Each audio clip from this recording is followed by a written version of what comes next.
Greetings from Southern Yankee Homestead. This is your first time? Welcome. If you're a returning viewer, welcome back. Today's video we're going to be covering actually two different days on the bees. This first day, as you can see, the bees were very active. I'd been watching the bees for the better part of the day. I was concerned that they were getting ready to swarm.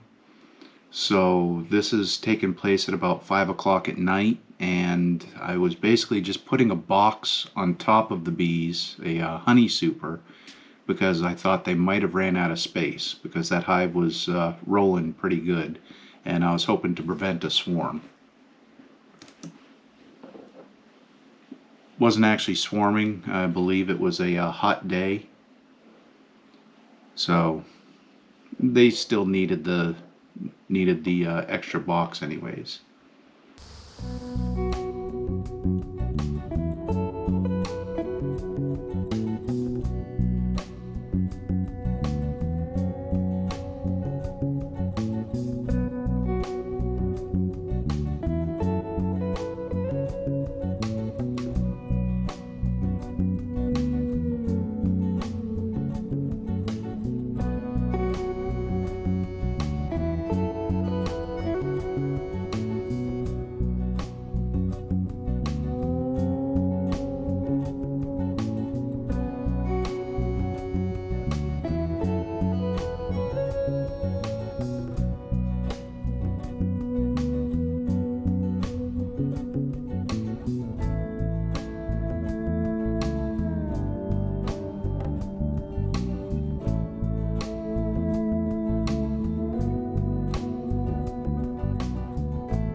The second part, the neighbor came out to assist me with doing a inspection of the hive, because this was really my first time in the hive, and realistically my first time in a hive.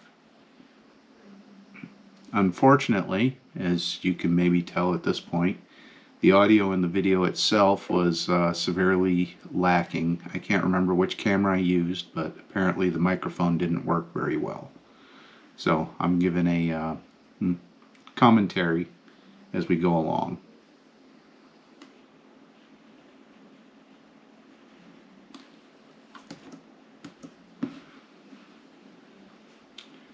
Something that can be handy to new beekeepers, and was actually recommended by my neighbor who's there helping us, is to film when you're actually going into the hives.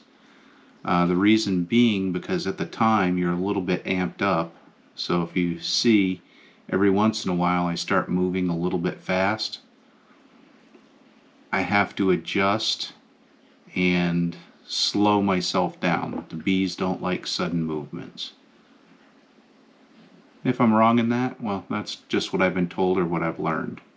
So I try to make controlled, normal movements, not jump around. Try not to bang anything unnecessary.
This is not going to be a tutorial. I'm just basically talking over. I don't know how this is going to turn out editing, but I'm just trying to add some audio to it. Yes, I'm using two hands at times when I'm prying the hives apart because, well, it was hot and the wax was really sticky.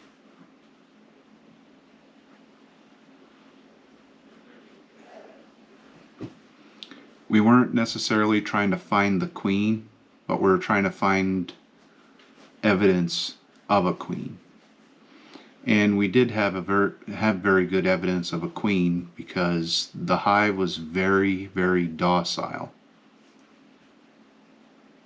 They were very quiet even though we were in there, and the honey super that we put to the side, the full box, those bees actually were louder than the main hive by the time we put the box back on. And keep in mind, this is also my very first time going into a hive. I've seen it done, I've done the research, but I've never actually gone into a hive.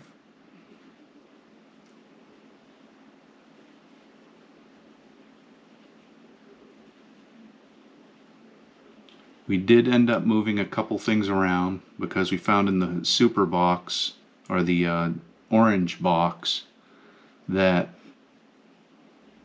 the queen had actually been up in there and laid half of one of the honey supers with eggs. So I have a screen in the garage that we'll probably use next year when these hives get rolling.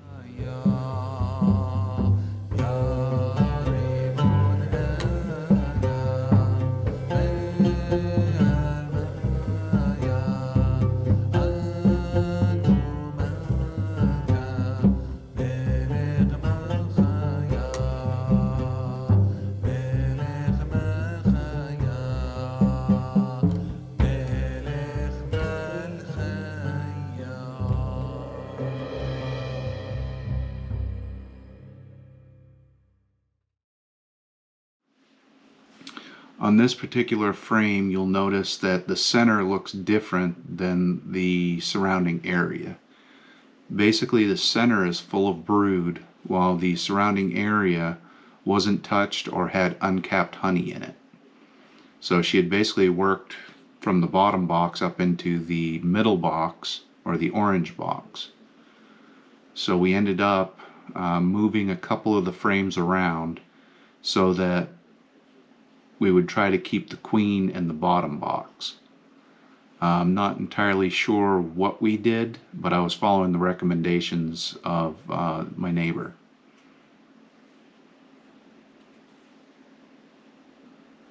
And if anyone's wondering, correct, I am not wearing gloves for this entire thing. Some people say wear gloves, others say don't wear gloves. I'm going under the theory that you're going to get stung wearing gloves or not. And getting stung is not necessarily a bad thing. It's a reminder that you did something wrong.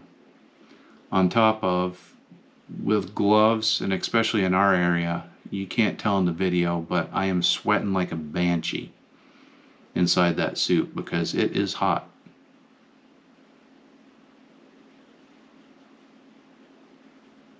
So if I'm wearing gloves, I'm going to be sweating even more, and I'm not going to necessarily be able to feel what I need to feel when I get more at practice in this.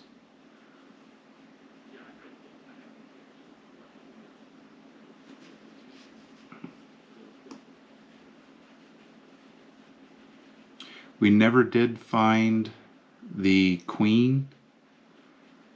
We believe she was in the bottom box. But we know there was a queen because those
The 2 plywood boards you see laying across the top is basically to elevate my lid. In our area during the summer, it's not uncommon to get into the high 90s, even break the hundreds with 95% humidity. Welcome to the South. So I elevate the lid so that with the screen bottom, the air basically just rolls through the hive, so it helps keep the bees cooler during the hotter days. That's also the reason why, if you look at where this hive is right now, it is very well shaded for, well, pretty much the entire afternoon into the evening. It only gets a little sun first thing in the morning, but on top of that, during the winter, all the leaves behind it fall off and it allows direct sunlight on the hives. So we decided that this would probably be the best area for it.